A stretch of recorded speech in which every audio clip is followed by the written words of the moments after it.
नमो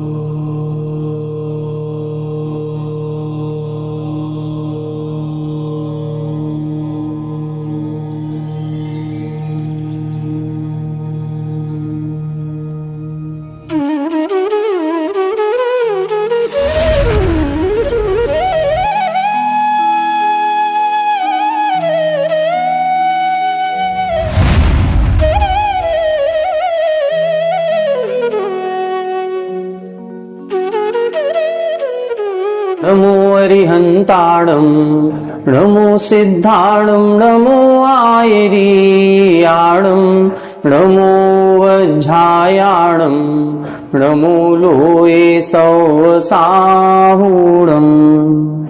सिद्धं शुद्धं परमीय जिणिन्दवर्णेमि चन्दमकलङ्कं गुणरयणभूषणुदयं जीवस्य परुवणं वोच्छम्। 1008 श्री मूलनायक आदिनाथ भगवान की जय।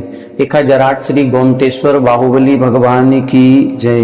द्वासांग जिनवाणी माता की जय।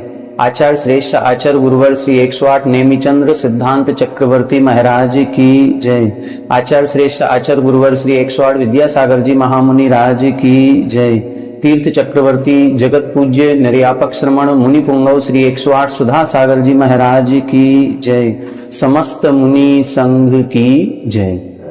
पूज्यवर आचार्य नेमिचंद्र सिद्धांत चक्रवर्ती जी महाराज द्वारा रचित श्री गोमटसार जीवकांड जी ग्रंथराज की स्वाध्याय श्रृंखला में जीव की 20 प्ररूपणाओं का विस्तार से वर्णन किया जा रहा है।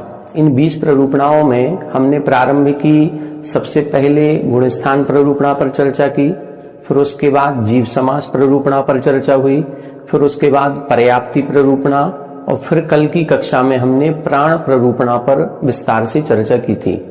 अब आज की कक्षा में हम अगली प्ररूपणा है संज्ञा प्ररूपणा। इस संज्ञा प्ररूपणा पर चर्चा करेंगे। संज्ञा क्या कहलाती है इसका स्वरूप समझेंगे, संज्ञा के भेद प्रभेद कितने होते हैं उनको भी समझेंगे, और कौन सी संज्ञा कौन से गुणस्थान तक होती है इसका वर्णन भी इस ग्रंथ में किया गया।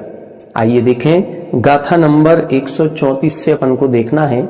करीब 4-5 गाथाओं में इस प्ररूपणा का संपूर्ण वर्णन किया गया है। 134 नंबर की गाथा देखें। इसमें संज्ञा का लक्षण और संज्ञा के भेद बताए जा रहे हैं। संज्ञा कहते किसे हैं और संज्ञा के कितने भेद होते हैं। देखें गाथा। एह जाहि बाहिया बिय, एह जाहि बाहिया बिय, जीवा पावन्ति दारुणं दुःखं, जीवा पावन्ति दारुणं दुःखं, सेवन्ताविय उभये, सेवन्ताविय उभये, ताओ चत्तारि सन्नाओ, ताओ चत्तारि सन्नाओ, एह जाहि बाहिया विय, जीवा पावन्ति दारुणं दुःखं, सेवन्ताविय उभये, ताओ चत्तारि सन्नाओ। देखें, यहाँ पर 4 प्रकार की संज्ञाएं बताई जा रही हैं, और ये जो 4 प्रकार की संज्ञाएं हैं ये सभी जीवों के पाई जाती हैं। जो भी संसारी जीव हैं, एक भी जीव ऐसा नहीं है जिनके ये संज्ञाएं न पाई जाएं। कहां तक? जहां तक इनका गुणस्थान या जिस कर्म के कारण से ये संज्ञाएं होती हैं वहां तक के जीवों की चर्चा कर रहे हैं, उसके आगे की नहीं। ऐसा नहीं है कि केवली भगवान के भी ये 4 संज्ञाएं होंगी, नहीं। जो संज्ञा जिस गुण स्थान तक कही गई है उस गुण स्थान पर्यंत के जितने भी जीव हैं, चाहे भले वो 1 इंद्रिय जीव हो, चाहे 2 इंद्रिय हो, 3 इंद्रिय हो, 4 इंद्रिय हो, 5 इंद्रिय हो, चाहे नरक गति के हो, चाहे देवगति के हो, मनुष्य गति के हो, कोई भी हो, इन सभी के इस प्रकार की 4 संज्ञाएं पाई जाती हैं।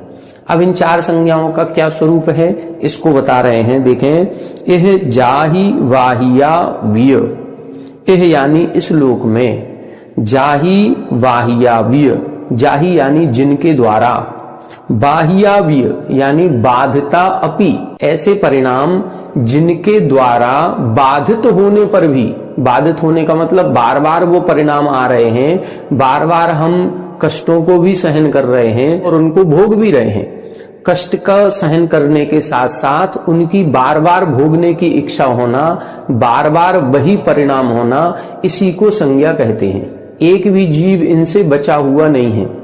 क्या बता रहे हैं? जीवा पावंती दारुणम दुखम। जो जीव हैं वो दारुण दुखों को पावंती यानी प्राप्त करते हैं। किसको प्राप्त कर रहे हैं? दुखों को प्राप्त कर रहे हैं। किनसे प्राप्त कर रहे हैं? जिनको भोगते हुए, बाधिता अपि यानी भोगते हुए, जिनसे बाधित हो रहे हैं। बाधित का मतलब जब हमको वो भोग नहीं मिलता है तो हम बाधित हो रहे हैं, और जब हमको वो भोग मिल जाते हैं तो भोगते हुए भी हमें उनमें तृप्ति नहीं होती है। आप सभी इष्टोपदेश जी को याद करें। इष्टोपदेश जी में एक श्लोक आया था भोगों के संबंध में। आरंभे तापकान प्राप्त व तृप्ति प्रतिपादकान अंते सुदुस्त्यजान कामान कामम कह सेवते सुधी। यहां पर इधर उन्होंने स्पष्ट किया था कि ये विषय भोग कैसे हैं। ये विषय भोग आरंभे तापकान, जब तक प्राप्त नहीं होते हैं जब तक संताप को देते हैं, और जब प्राप्त हो जाते हैं तो अतृप्ति प्रतिपादकान, अतृप्ति यानी असंतुष्टि को देने वाले हैं, और अंते सुदुस्त्यजान, और अंत में बड़ी कठिनाई से छूटने वाले हैं। ऐसे विषय भोग होते हैं। तो ऐसे विषय भोगों को कहा सुधी, कौन सा बुद्धिमान पुरुष होगा जो इच्छा पूर्वक सेवन करेगा। इसका मतलब ये विषय भोग तीनों ही परिस्थितियों में दुखकारी है। कौन सी तीन परिस्थितियां? सबसे पहली स्थिति जब तक प्राप्त नहीं हुआ, दूसरी स्थिति जब प्राप्त हो गया हम उसको भोग रहे हैं तो भी दुखी हो रहे हैं। सोचो जरा, भोगते हुए भी क्या हम दुख का अनुभव कर सकते हैं? कर सकते हैं। हम उस विषय भोग को भोगते हुए भी दूसरे की, अक्सर ये होता है कि जब हम कहीं खाना खाते हैं या भोजन कर रहे हैं तो उस भोजन करते हुए हमें अपनी थाली से ज्यादा पड़ोसी की थाली नजर आती है। और यदि मान लो कहीं शादी समारोह में भोजन करने गए हैं और एक साथ 5-7 लोग बैठे हुए हैं, और यदि बाजू वाले की थाली में कोई ऐसा आइटम रखा है जो आपकी थाली में नहीं आया, तो हम भोजन करते हुए भी अभी दुख का अनुभव करेंगे। क्यों? क्योंकि उसके में आ गया, हमारे में क्यों नहीं आया। तो ये चीज इधर बता रहे हैं, विषय भोगते हुए भी अतृप्ति, असंतुष्टि मिलती है, तो असंतुष्टि को देने वाले और अंत में बड़ी कठिनाई से छूटने वाले, तो विषय भोगों की स्थिति ही यही होती है। इसी प्रकार से ये संज्ञाएं हैं। ये संज्ञाएं जब तक प्राप्त नहीं होती हैं तो इच्छा होती है इनको प्राप्त करने की, प्राप्त हो जाती हैं तो भी असंतुष्टि मिलती है, और इनको छोड़ना भी बहुत कठिन होता है। तो हर एक परिस्थिति में ये दुखकारी है। दूसरी बात, इन संज्ञाओं का जब जब हम उपयोग करते हैं या इन संज्ञाओं के रूप जब हम परिणाम करते हैं तो ये परिणाम इस भाव में भी दुखकारी हैं, और इन परिणामों के कारण से जो कर्मबंध होता है वो कर्मबंध के कारण से हम परभाव में भी दुखी ही बनेंगे। ये इस गाथा में कह रहे हैं। क्या लिखा है? एह जाहि वाहि याविह। एह यानी इस लोक में, जाहि, जाहि का मतलब याही, और याही को संस्कृत में क्या कहेंगे? याभिः, मतलब जिन परिणामों के द्वारा बाह्या अपि, बाधिता अपि, मतलब भोगते हुए भी, भोग रहे हैं तो भी, और अभी भोग सामग्री वो नहीं मिली तो भी, दोनों ही परिस्थितियों में जीवा पावंती दारुणम दुखम, जीव दारुण दुखों को, दारुण का मतलब अत्यंत भयानक दुखों को पावंती प्राप्त होता है। और क्या लिख रहे हैं? सेवनता भी, और सेवन करते हुए भी, बाधिता अपि सेवनता अपि, ये दोनों भी विशेषण इधर बताए हैं कि ये विषय भोग ऐसे हैं जब तक प्राप्त नहीं हुए तो भी दुख को प्राप्त करा रहे हैं, और प्राप्त हो जाने पर भी दुख को प्राप्त कराते हैं। ऐसे ये उभये, उभये का मतलब दोनों ही परिस्थितियों में और दोनों ही लोकों में, दोनों ही लोक का मतलब इस लोक में भी और परलोक में भी। यहां पर भी हमें दुखों का अनुभव हो रहा है क्योंकि वो पदार्थ मिला नहीं, और उस पदार्थ के भोगने में या उसके प्राप्त करने में जो कासायक या विकारी भाव हमारे होते हैं, उन भावों के कारण जो हम अशुभ कर्मों का बंध करते हैं, उन अशुभ कर्मों के फलस्वरूप हमें परभव में भी दुख की प्राप्ति होती है। इस प्रकार से ये जो परिणाम है, ताओ चत्तारि सन्नाओ, ऐसे जो परिणाम हैं ये 4 प्रकार के कहे गए हैं, और उन्हीं को सन्नाओ यानी संज्ञा कहा जाता है। तो संज्ञा का मतलब क्या है? ऐसे भाव, ऐसे परिणाम, ऐसी क्रियाएं जो हमको इस भाव में भी दुखी बनाती हैं और परभाव में भी दुख को प्राप्त कराती हैं, जो भोगते हुए भी दुख का कारण है और जब तक प्राप्त नहीं हुए तो भी दुख का कारण है, ऐसे परिणामों को या ऐसी प्रमुख क्रियाओं को हम संज्ञा कहते हैं। ये एसेंशियल है। एसेंशियल का मतलब जो अभिन्न है, ये होती ही होती हैं, हम इनसे बच नहीं सकते। जब तक कर्म का उदय है, ये कोई भी क्रिया होगी उसके पीछे कर्म कारण होता है, और जिस कर्म के कारण से वो क्रिया होती है वो कर्म उदय में आएगा तो वो क्रिया होगी, वैसे परिणाम बनेंगे ही बनेंगे। तो जहां तक ये स्थिति बनती है अथवा इन कर्मों का उदय पाया जाता है, वहां तक ये संज्ञाएं कही गई हैं।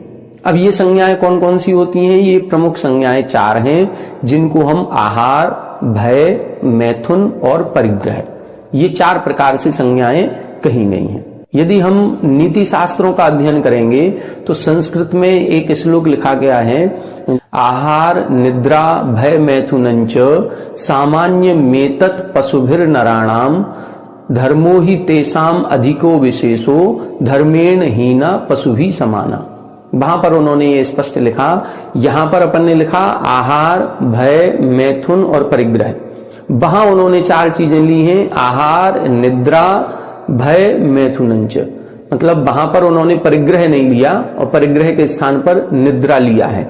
यहां पर अपने आचार्यों ने निद्रा नहीं लेकर के परिग्रह लिया है। उधर उन्होंने कहा कि ये 4 चीजें पशुओं में भी पाई जाती हैं, मनुष्यों में भी पाई जाती हैं, और इन चारों के सामान्य यदि देखा जाए तो इन चारों की अपेक्षा से पशु में और मनुष्य में कोई अंतर नहीं।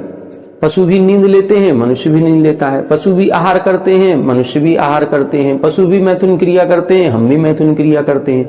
तो ऐसी कोई भी इन चारों में ऐसी क्रिया नहीं है जो पशुओं में और मनुष्यों में कोई भेद भिन्नता रखती हो, दोनों में समान है। फिर दोनों में अंतर क्या है? दोनों में अंतर है धर्मो ही तेसाम अधिको विशेषो धर्मेण हीना पशु भी समाना। तब उधर उन्होंने कहा कि धर्म ही एक ऐसी वस्तु या ऐसा भाव है जो मनुष्य को पशुओं से भिन्न करता है, पृथक करता है। बाकी ये चारों चीजें तो समान करती हैं, पशु और मनुष्य दोनों समान हैं इन चारों क्रियाओं में। केवल धर्म की एक ऐसी क्रिया है जो पशु नहीं कर पाते हैं, मनुष्य कर पाते हैं। ये संस्कृत का नीति शास्त्र का श्लोक है। अपने आगम की अपेक्षा देखें तो यहां पर भी इन्होंने 4 संज्ञाएं कही हैं, जिनमें आहार, भय, मैथुन और परिग्रह, ये 4 संज्ञाएं होती हैं। आगामी 4 गाथाओं में इन्हीं 4 संज्ञाओं का विस्तार से स्वरूप और उनकी विशेषताओं का वर्णन कर रहे हैं। आइए देखें 135 नंबर की गाथा। आहार दंसणेन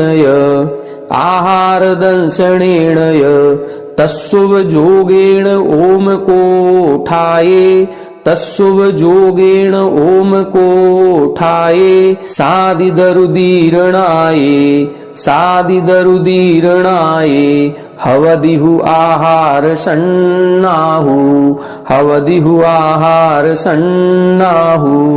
आहार दंसणेन तस्सुव जोगेण ओम कोठाये सादिदरुदीरणाये हवदिहु आहार सन्नाहु।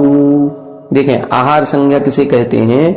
आहार दंसणेन मतलब आहार भोजन सामग्री का दर्शन करने से, तस्य उपयोगेण उस आहार का उपयोग करने से।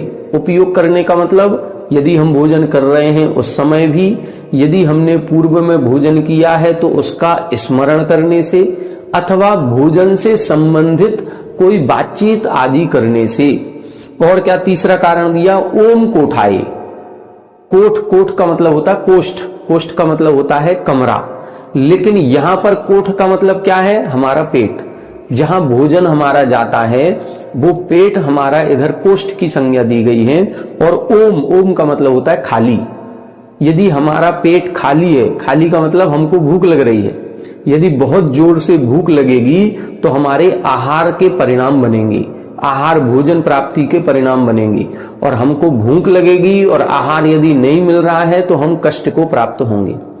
मिल गया है तो भी उस भोजन को भोगते हुए अत्यंत आसक्ति पूर्वक भोगेंगे, इसीलिए उसमें ऐसे कर्मों का बंध होगा जो आगामी भविष्य में या आगामी भव में भी हमें दुख को देने वाले होंगे।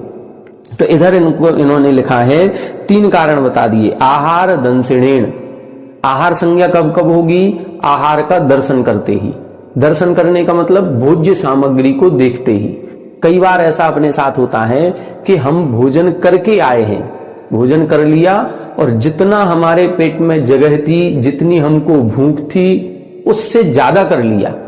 उतना नहीं, उससे ज्यादा भी कर लिया। ज्यादा करने के बाद भी कई बार ऐसी भोज्य सामग्री हमको दिख जाती है, कई बार ऐसी भोज्य सामग्री का दर्शन हो जाता है, या कई बार हम ऐसे मेहमान आदि बन करके किसी घर में अतिथि बन करके जाते हैं कि वो कहता है अरे इतना तो लेना ही पड़ेगा, ये तो लेना ही पड़ेगा, ये तो खाना ही पड़ेगा।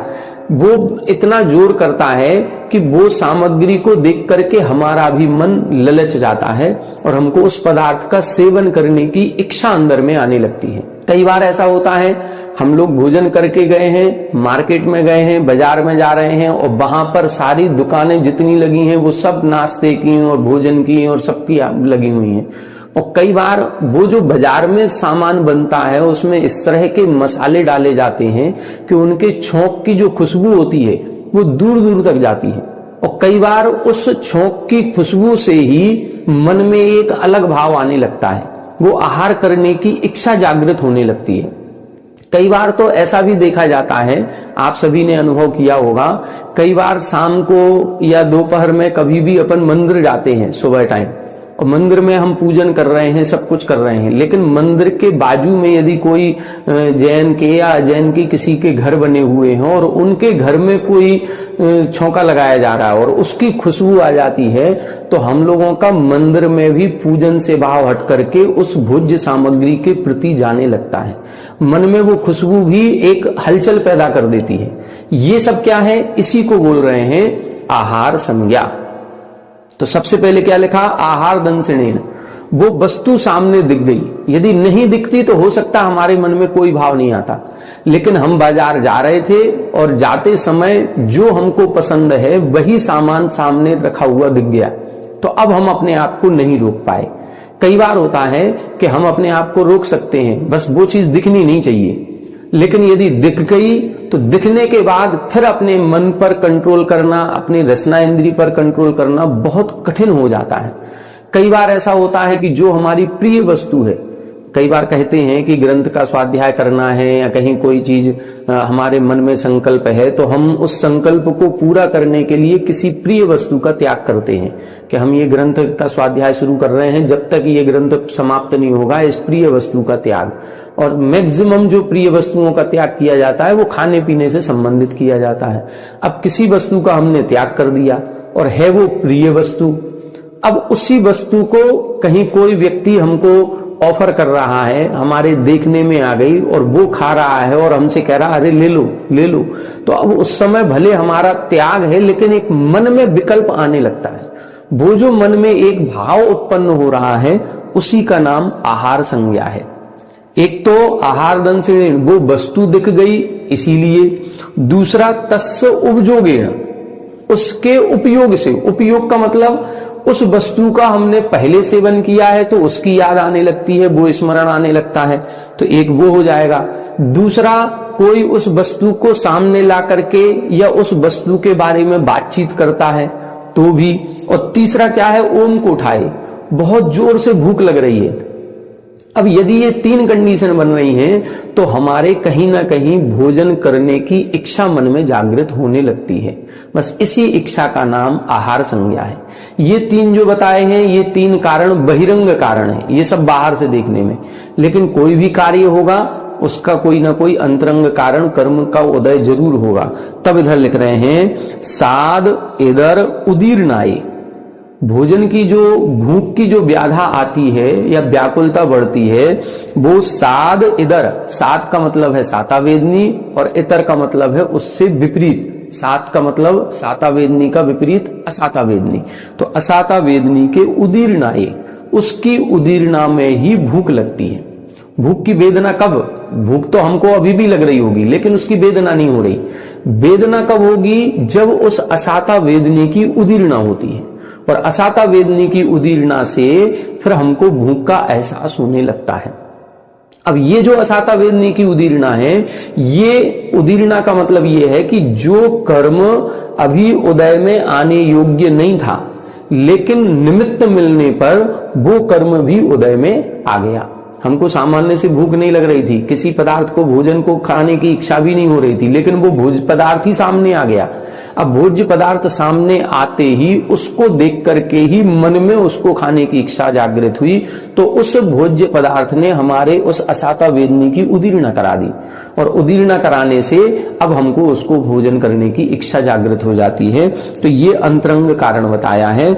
हवदिहु आहार सन्नाहु, इसी को हम आहार संज्ञा कहते हैं।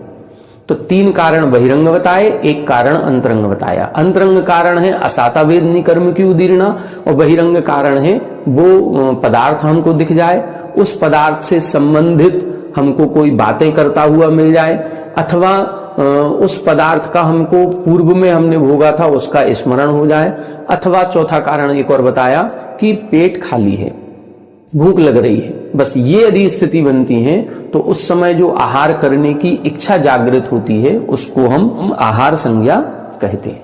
इसी प्रकार से आगामी तीनों संज्ञाओं के इन्होंने इसी तरह से 4-4 कारण यहां पर बताए हुए हैं। आगे देखें 136 नंबर की गाथा भय संज्ञा की। ऐ भीम दंसनेण तस्सुभ जोगेण ओम सतीये, तस्सुभ जोगेण ओम सतीये, भयकम मुदीरणाये, भयकम मुदीरणाये, भय सन्ना जाय दे चदुहि, भय सन्ना जाय दे चदुहि।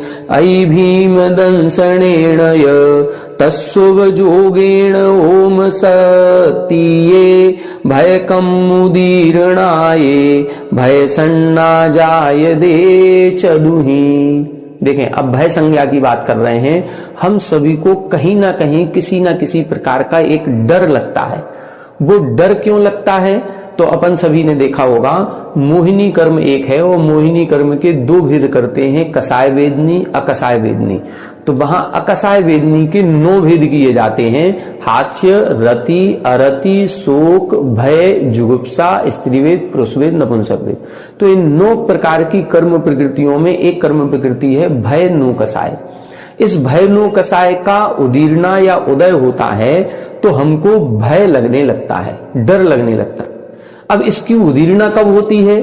कौन से निमित्त मिलने पर होती है? जैसे आहार की जो संज्ञा अपन को उत्पन्न हुई, आहार की इच्छा उत्पन्न हुई, तो उसके एक अंतरंग कारण भी बताया, 3 बहिरंग कारण भी बताए। इसी तरह से इधर भय संज्ञा के भी एक अंतरंग कारण क्या है? भय कम उदीर्णाय। भय कर्म जो है, भय नो कसाय है, उस कर्म प्रकृति का उदीर्णा होने से हमको डर लगने लगता है। अब इस डर के बहिरंग कारण क्या हो सकते हैं? डर के बहिरंग कारण हैं ऐ भीम दंसनेण, अति भीम यानी अति भयानक कोई भी परिस्थिति हमारे सामने आ जाए। हो सकता है अति भयानक में अचानक से शेर हमारे सामने आ गया, अचानक से कोई जंगली जानवर हमारे सामने आ गया, तो हमको अचानक से डर लग सकता है। वो जो हमको डर लग रहा है वो क्यों लगा?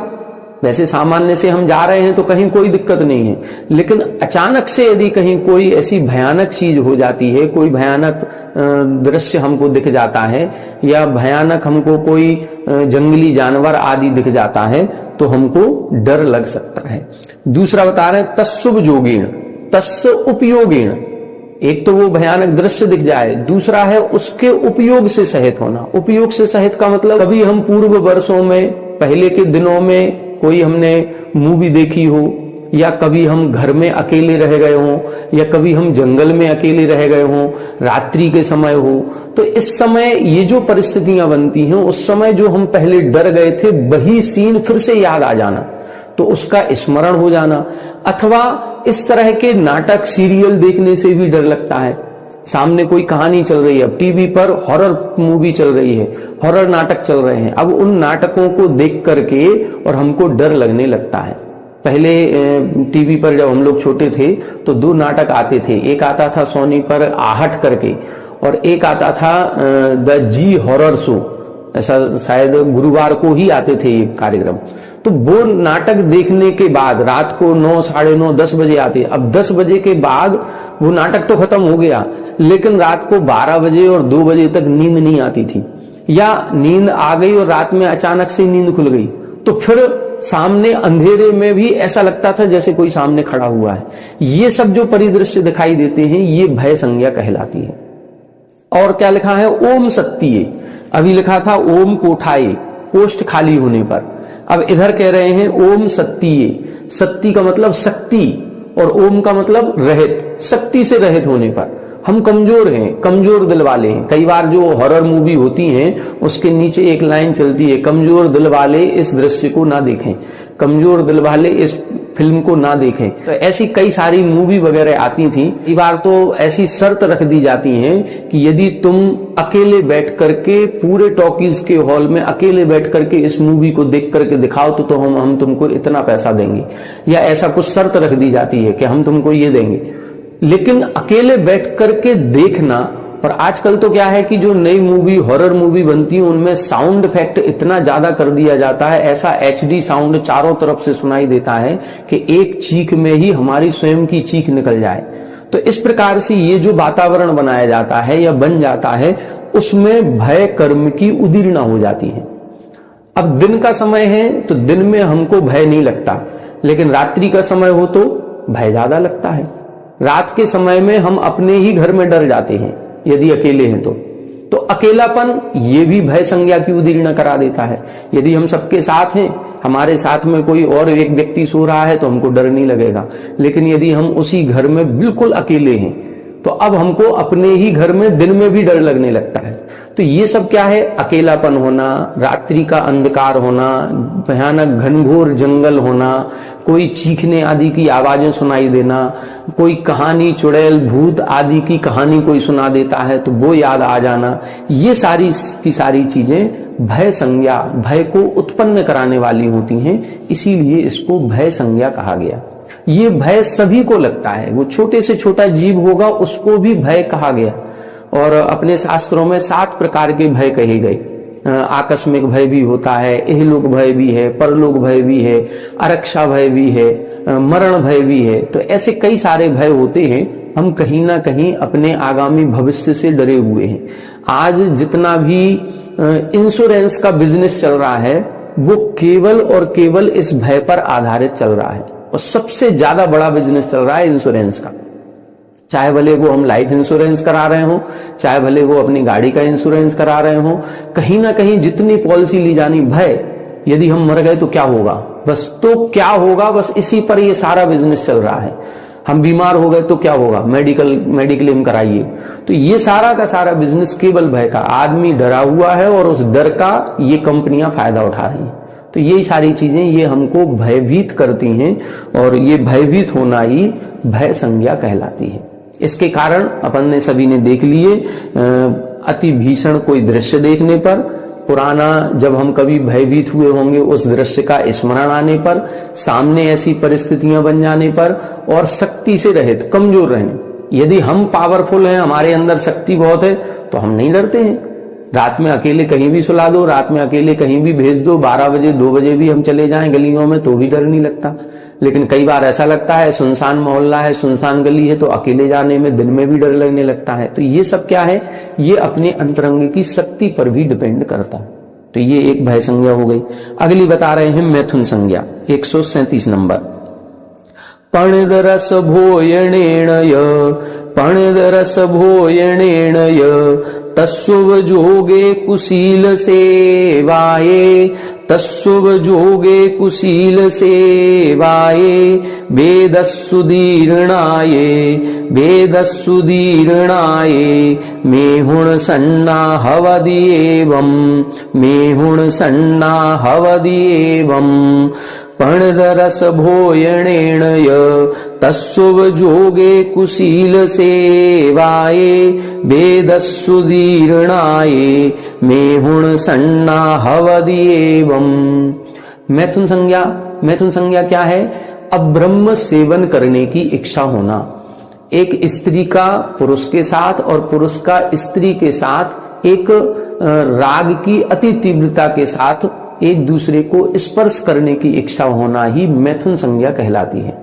ये जो मैथुन संज्ञा है, इसके कारण क्या है, ये कैसे उत्पन्न होती है? सामान्य से तो इच्छा नहीं होती, लेकिन इस इच्छा के होने में भी कहीं बहिरंग कारण भी हैं तो कुछ अंतरंग कारण भी हैं।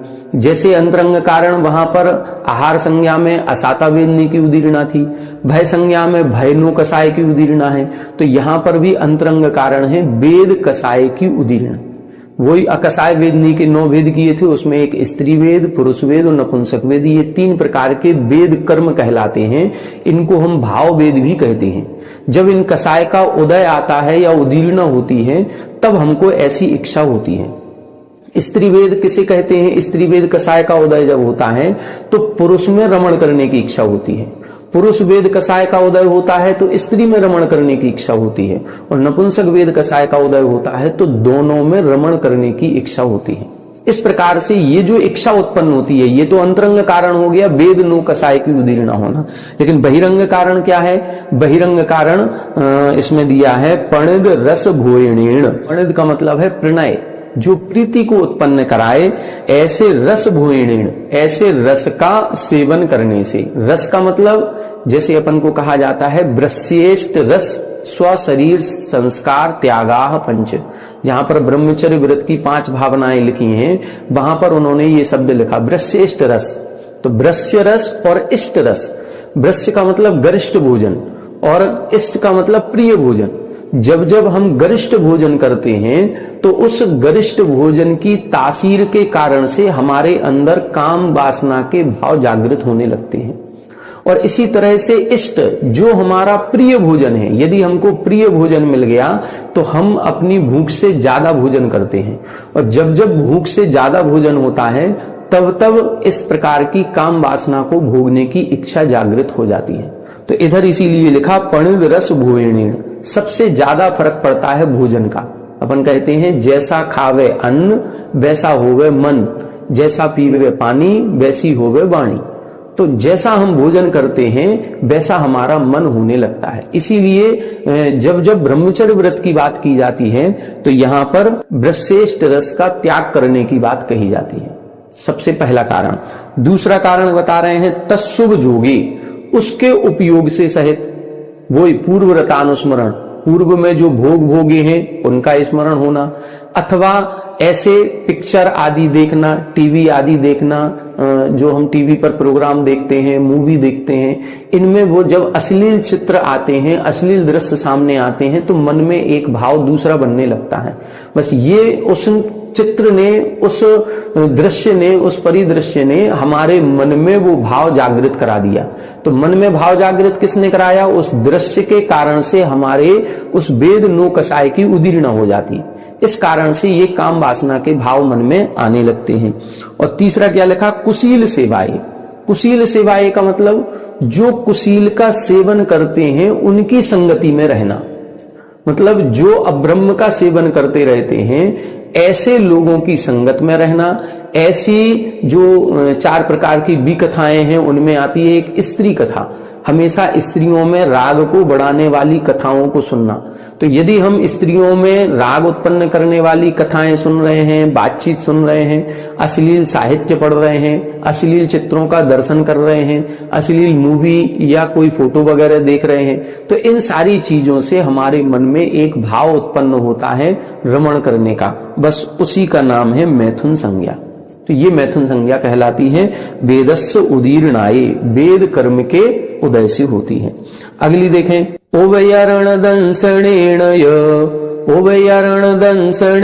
य तस्सुभ जोगेण मुच्छिदायेय तस्सुभ जोगेण मुच्छिदायेय लोहस्सुदीर्णाये परिग्रहे जायते सन्ना परिग्रहे जायते सन्ना उभयरणदंसनेन तस्सुभ जोगेण मुच्छिदायेय लोहस्सुदीर्णाये परिग्रहे जायते सन्ना। देखें इधर बता रहे हैं परिग्रह संज्ञा, यहां पर भी वही 4 कारण बता रहे हैं। सबसे पहले उभयरण दंसनेन यानी उपकरण को देखने से। उपकरण का मतलब जितने भी परिग्रह के पदार्थ हैं उन पदार्थों का दर्शन करने मात्र से ही हमारे मन में उस वस्तु को प्राप्त करने की इच्छा होती है। कोई भी पदार्थ हो, हमारे पास कोई एक मोबाइल है, हम कभी अपने दोस्त का किसी दूसरे का मोबाइल देखते हैं और उसका हमसे अच्छा है तो बस उसको देखते ही ऐसा लगता है अब ऐसा हम भी लेंगे। हम कहीं गली से निकल रहे हैं, किसी दूसरे का अच्छा मकान बना हुआ देखा, ऐसा मकान हम भी बनवाएंगे। किसी दूसरे के कपड़े देखे, ऐसे कपड़े हम भी खरीदेंगे। तो कहीं ना कहीं दूसरों की वस्तु को देख करके उस वस्तु को प्राप्त करने की इच्छा होती है। बस इसी का परिग्रह संज्ञा नाम है। तस्सुभ जोगेण उस के उपयोग से सहित होना, वही परिग्रह का जो पूर्व में था उसका स्मरण करना, अथवा ऐसे लोगों के साथ में रहना जो हमेशा परिग्रह को बढ़ाने की ही बात करते रहते हैं। उनकी बातें सुनकर के भी हमारे मन में ऐसा लगने लगता है कि हमारे पास तो कुछ नहीं है, हमने तो आज तक कुछ भी नहीं किया। हमेशा जब भी हम किसी बड़े व्यक्ति के साथ में रहेंगे तो कहीं ना कहीं हमें भी बड़ा बनने की इच्छा जागृत होगी। इसीलिए ये कहा जाता है कि यदि हम मध्यम वर्गीय हैं तो मध्यम वर्गीय वालों की ही संगति में रहना चाहिए। यदि कोई एक मध्यम वर्गीय ऐसी जगह मकान बना लेता है जहां पर सारे हाई क्वालिटी वाले लोग रहते हैं, सारे A+ ग्रेड वाले लोग रह रहे हैं, तो वो कभी भी सुखी नहीं रह पाएगा, क्योंकि चारों तरफ बड़े लोगों को देखेगा तो उसके मन में भी आएगा कि हम भी ऐसा मकान बनाए, हमारे घर में भी ऐसा फर्नीचर हो, हमारे पास भी ऐसी गाड़ी हो, और वो कर कुछ नहीं पाएगा। तो ये मन में जो इच्छा जागृत होगी इसी का नाम है परिग्रह संज्ञा। और ये क्यों उत्पन्न होती है? लोहस्य उदीर्णाय, ये लोभ कसाय की उदीर्णा होती है, उस उदीर्णा के कारण से ये उत्पन्न होती है। और क्या है? मुच्छिदाय, मूर्छिता, ममत्व भाव होने से, ये ममत्व भाव कहलाता है। ये चीज हम भी खरीदेंगे। अब आज से हम पैसा जोड़ना शुरू कर रहे हैं, किस चीज के लिए? हमें चौथी मंजिल बनानी है। क्यों? क्योंकि पड़ोसी ने चौथी मंजिल बना ली। अब हम उसका पैसा जोड़ेंगे और 5 साल 10 साल तक पैसा जोड़ करके फिर हम चौथी मंजिल बनाएंगे। ये क्या है? ये मूर्छा भाव होता है। ये मूर्छा भाव के कारण से वो परिग्रह भाव अपने मन में आने लगता है। परिग्रहे जायते सन्ना, ये परिग्रह संज्ञा कही जाती है। परिग्रह संज्ञा के कई सारे उदाहरण हैं, अपन सभी चारों तरफ से परिग्रह से जुड़े हुए हैं, ये अपन को समझना चाहिए। अब एक और 139 नंबर की गाथा देखें, इसमें बता रहे हैं कौन सी संज्ञा कौन से गुण स्थान तक होती है। रट्ठ पमाये पढ़मा, रट्ठ पमाये पढ़मा, सन्ना नहीं तत्थ कारणा भावा, सन्ना नहीं तत्थ कारणा भावा, शेषा कम्मत्थित्ते, शेषा कम्मत्थित्ते, ऋव्यारेण थिणहि कज्जे, ऋव्यारेण थिणहि कज्जे, रट्ठ पमाये पढ़मा, सन्ना नहीं तत्थ कारणा भावा, शेषा कम्मत्थित्ते, ऋव्यारेण थिणहि कज्जे। देखें यहां बता रहे हैं कौन सी संज्ञा कौन से गुण स्थान तक होती है। वास्तविकता में तो चारों संज्ञाएं 6वें गुण स्थान तक ही होती हैं। 6वें गुण स्थान के बाद कोई भी संज्ञा नहीं होती, क्योंकि 6वें गुण स्थान के ऊपर 7वें आदि गुण स्थानों में फिर ध्यान अवस्था होती है, और ध्यान अवस्था में फिर किसी प्रकार की कोई संज्ञा नहीं होती। लेकिन फिर भी ये जो कर्म का उदय है, जिस कर्म का उदय जहां तक है वहां तक उपचार से संज्ञाएं कही गई हैं। देखें, रट्ठ पमाये पढ़मा सन्ना नहीं, प्रथम संज्ञा नहीं होती है। किसके नहीं होती है? रट्ठ पमाये, जिनका प्रमाद नष्ट हो गया है। प्रमाद नष्ट किसका हो गया है? अपन गुण स्थान के नाम पढ़ें तो 7वें गुण स्थान का नाम है अप्रमत्त व्रत, प्रमाद से रहित। 6वें गुण स्थान तक प्रमाद है, 6वें गुण स्थान के बाद प्रमाद नहीं है, इसीलिए उसको नष्ट प्रमाद कहते हैं। तो सप्तम आदि गुण स्थानों में पढ़मा सन्ना नहीं, प्रथम संज्ञा नहीं होती है। मतलब पहली संज्ञा जो आहार संज्ञा है ये 6वें गुण स्थान तक ही होती है। क्यों? क्योंकि असाता वेदनी के कारण से होती है और असाता वेदनी की उदीर्णा 6वें गुण स्थान के ऊपर नहीं होती। इसीलिए क्योंकि तथ्य कारण अभावा, क्योंकि वैसे कारण का अभाव है। कार्य जब भी होगा जब कारण होगा, और कारण नहीं होगा तो कार्य भी नहीं होगा। इसीलिए कारण के अभाव में कार्य नहीं होता है। कारण क्या था? असाता वेदनी की उदीर्णा होना, ये कारण है। आहार संज्ञा होना कार्य है। जब असाता वेदनी की उदीर्णा ही नहीं होगी तो आहार संज्ञा कैसे होगी? इसीलिए असाता वेदनी की उदीर्णा 6वें गुण स्थान तक है, तो आहार संज्ञा भी 6वें गुण स्थान तक है। इसके बाद लिख रहे हैं शेषा कम्मत्थे, शेष जो 3 संज्ञाएं कही गई हैं वो कम्म यानी कर्म के अथि यानी अस्तित्व होने के कारण कही गई हैं। जैसे मैथुन संज्ञा वेद कसाय की उदीर्णा या उदय 9वें गुण स्थान तक है, भय कसाय 8वें गुण स्थान तक उदय में है, और परिग्रह लोभ के कारण हो रहा है, लोभ कसाय 10वें गुण स्थान तक है।